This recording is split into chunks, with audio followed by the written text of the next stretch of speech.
보신 것처럼 프랑스가 연금 개혁에 칼을 빼들면서 국민연금 개혁 문제도 다시 뜨거운 감자로 떠오르고 있습니다. 네, 관련 내용 이인철 참 좋은 경제 연구소장과 함께 자세히 짚어보도록 하겠습니다. 안녕하세요. 안녕하세요. 자, 영상 보신 것처럼 이제 대통령도 연금 개혁을 하겠다고 이제 이야기를 하고 있고, 특히 우리나라 같은 경우 고령사회가 굉장히 빠르게 진행되고 있기 때문에 이 연금 개혁이 필수적이다 이렇게 보는 사람들도 많은데 어떻습니까? 맞습니다. 1988년도에 좀 늦게 국민연금이 도입이 됐습니다. 예. 우리 몇 번 개혁했을까요? 2번 개혁하는데 그쳤습니다. 예. 그래서 이제 연금 개혁을 고양이 목에 방울 달기다라고 얘기하는데 사실 마크롱 대통령이 부러워요. 지지율 30% 떨어졌거든요. 그렇죠. 국민 70%가 반대하고 있는데 네. 용병이면 수입하고 싶습니다. 우리는 지금 1988년 이제 도입돼서 1998년에 1차 개혁 그리고 2007년에 2차 개혁을 했는데 지금 거의 내는 돈은 25년째 제자리. 근데 받는 돈은 내는 돈에 비해서 더 받아가고 있어요. 올해는 지난해 물가 상승률을 반영하다 보니까 그대로 5%가 자동 인상됩니다. 예. 자, 실제로 이제 이 국민연금이 이제 5년마다 국민연금 재정을 계산해서 종합적인 운용 계획, 큰 로드맵을 발표하는데 네. 올해가 5번째 개혁안이 나와야 합니다. 자, 그런데 현행 국민연금 체제가 그대로 유지가 되면 2055년이면 국민연금이 고갈됩니다. 5년 전 계산 때보다도 2년 정도 고갈 시기가 앞당겨진 거예요. 이유는 네. 크게 두 가지입니다. 내는 돈이 너무 적다. 보험료율이 너무 적다. 그런데 낸 돈에 비해서 더 많이 받아간다가 이제 문제인데요. 우리나라 보험료율은 소득의 9%예요. 직장인은 절반씩. 이게 1998년부터 25년째 제자리예요. 프랑스 얼마나 받아가느냐. 아까 166만 원까지 오른다고 했잖아요. 그렇죠. 보험료 낸 돈 28%네요. 그러니까 OECD 평균이 18%예요. 근데 우리는 그 절반을 내고 있습니다. 자, 그러다 보니까 두 번째는 저출산 고령화가 전 세계에서 우리나라가 가장 빠르다는 겁니다. 특히 돈을 연금 낼 젊은 사람들은 계속해서 줄고 있고요. 그리고 반해서 연금 받을 노인들의 수명은 점점 더 길어지고 있습니다. 자, 그러다 보니까 이게 연금 개혁이라는 게 전 국민의 이해관계가 엇갈려 있다 보니까 연금 개혁해야 한다라는 데는 80% 이상이 동의하는데 예. 실질적으로 내가 더 보험료를 내야 한다라는 것에 접근하게 되면 반발도 만만치가 않습니다.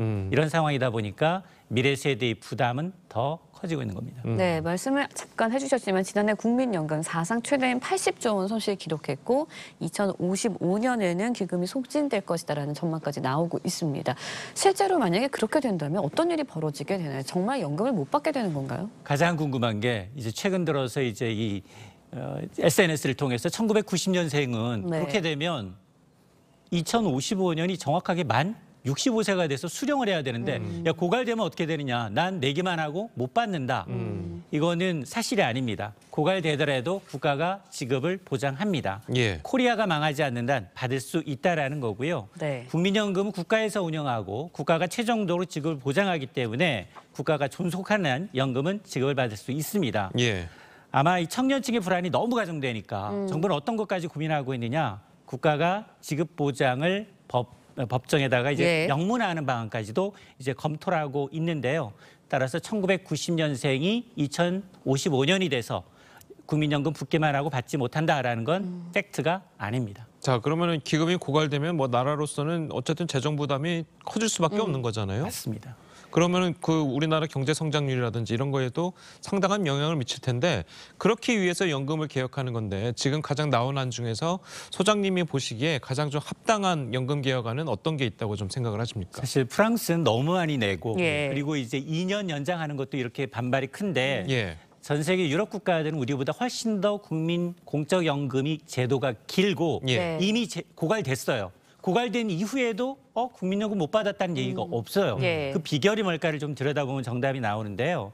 사실 전 세계가 똑같습니다. 선진국들도 굉장히 이제 여론부터 이제 정치적인 분열이 있었음에도 불구하고 국민 설득 과정을 거치면서 차곡차곡 지속 가능성에 문제에 초점을 두고 있어요. 자, 보면 사실은 일본의 경우에도 2004년 연금 개혁 때 고이즈미 당시였습니다. 예. 인구 경제 변화에 맞춰서 연금 지급액을 늦췄는데 당시에 연금 요율 내는 보험료가 13% 선이었어요. 그걸 단계적으로 지금 18%. 우리보다 내는 돈이 2배 더 많습니다. 그렇겠네요. 예. 자, 그런 과정에 어떤 것이 있었느냐? 자동 조절 장치를 도입했어요. 이게 뭐냐? 야, 인구는 더 늘어나고 경제 상황은 점점 저성장인데 이걸 어떻게 연도마다 해마다 이걸 개혁할 거냐를 고민하다가 자동으로 그러면 지급액을 삭감하는 조절 장치를 도입합니다. 이게 1999년 스웨덴이 맨 처음 도입을 하게 됐는데 그 이후에 이거 괜찮네. 매년 정치적 불안을 조금 해소할 수 있으면서도 자동으로 받는 사람들 연금액이 삭감되다 보니까 지금은 OECD 회원국 가운데 3분의 2가 이 제도를 도입하고 있습니다. 그러니까 임금, 물가 상승률과 연동하도록 하되 반영을 하되 기대 수명이 늘어나고 출산율과 연동해서 자동적으로 탄력적으로 운영하는 방안을 넣은 겁니다. 네, 일본뿐만 아니라 해외 사례는 어떤가요, 그러면? 맞습니다. 지금 해외에도 보게 되면 특히나 이제 영국의 경우는 연금 어려워요. 소득 대체율부터 시작해서 연금 보험료율 어려운 거를 너무 쉽게 국민들한테 알기 쉽게 이제 이 책자를 만들고 그리고 가짜 뉴스를 차단해요. 예. 1990년생 못 받는다, 못 받지 않는다. 차단하면서 설득하는 과정을 거치면서 더 내고 이제 덜 받는 방식으로 개혁을 했고요. 마찬가지로 뭐 앞서 이제 일본도 얘기했고 프랑스, 독일 마찬가지입니다. 비슷한 사례를 갖고 있기 때문에 두 가지 방식이에요. 하나는 우리처럼 지금 당연히 지금 우리는 적립하는 사람이 더 많거든요. 네. 내는 사람이 더 많으니까 적립식을 하지만 언젠가는 고갈하게 되면 어떤 방식으로? 부가 방식으로. 당해년도에 낸 사람 걸 당해년도에 받아가는 방식으로. 부족한 것은 국가 재정으로 메꾸는 방식으로 지금 바꿔가고 있는 겁니다. 예.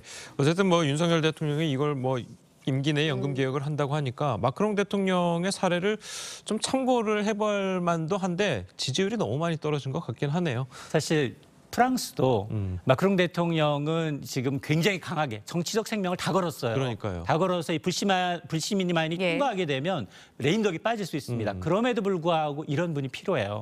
근데 우리나라는 지금 사실 5년마다 이제 개혁을 하고 있지만 그동안 25년째 내는 돈은 9% 그대로입니다. 근데 예. 이거라도 적어도 15%까지는 올려야 후세 부담이 줄어들거든요. 지금 연금은 어떠냐? 연금 개혁이라는 건 먼저 받으면 이익이고요. 오래 살면 많이 받습니다. 그러니까요. 그래서 이런 구조적인 문제를 해결하지 않으면 2030 신구 세대 간 갈등이 더 고조될 수 있기 때문에 이런 걸 아마 이제 개혁하시는 분들이 좀 염두에 뒀으면 좋겠습니다. 예, 예. 알겠습니다. 자, 오늘 소장님 말씀 여기까지 듣겠습니다. 잘 들었습니다. 고맙습니다.